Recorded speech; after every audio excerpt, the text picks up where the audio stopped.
اس لیے عقل یہ کہتی ہے کہ انسان کے آنے سے پہلے ہادی ہو، انسان چلا جائے ہادی رہے. بھائی ٹھیک ہے نا؟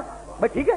بھائی یہی سبب تھا کہ ابھی آدم پیدا نہیں ہوئے اور پروردگار نے اعلان کر دیا انی جاعل فی الارض خلیفہ.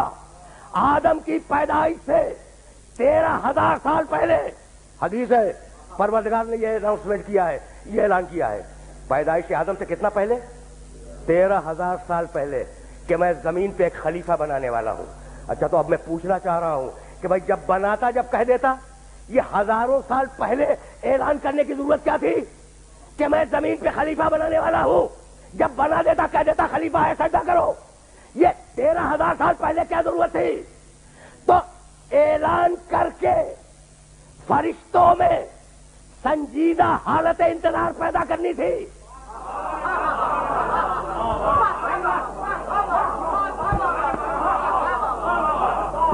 پہنچ گئی بات؟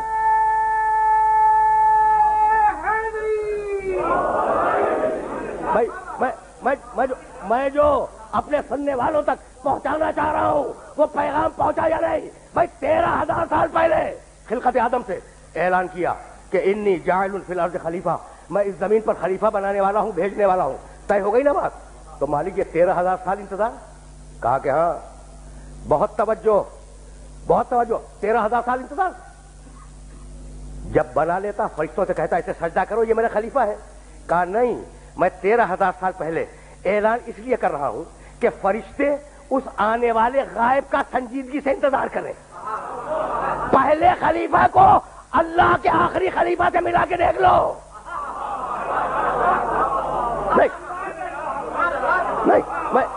لفظ بدل رہا ہوں، میں لفظ بدل رہا ہوں تاکہ میرے سننے والوں تک پیغام پہنچ جائے. اب اعلان ہو گیا اور آدم کے پتلے کی مٹی زمین سے مختلف مقامات سے اٹھائی گئی اور پیکر بنا. اچھا پیکر جب بن گیا نا تو فرشتے بھی گزرتے ہیں، ابلیس بھی وہیں سے گزرتا ہے. آدم بن رہے ہیں، وہ خلیفہ جو آنے والا ہے نا وہ بن رہا ہے. فرشتوں نے دیکھا، احترام کیا، ایک نے دوسرے سے کہا یہ اللہ کا خلیفہ ہے. ابھی خلیفہ ہوا نہیں ہے، بن رہا ہے. ٹھیک. اور جب ابلیس گزرا مسکرایا، طنز کیا کہ یہ مٹی جو خلیفہ بنے گی. بھائی بہت توجہ رہے. تو خلیفہ بننے سے قبل جو حالت انتظار تھی اس میں 2 رویے سامنے آئے.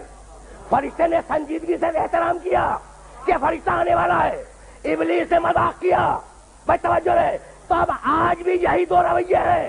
جو سنجیدگی سے انتظار کرے وہ فرشتوں کا پیرو، جو مذاق اڑائے وہ ابلیس کا پیرو ہے.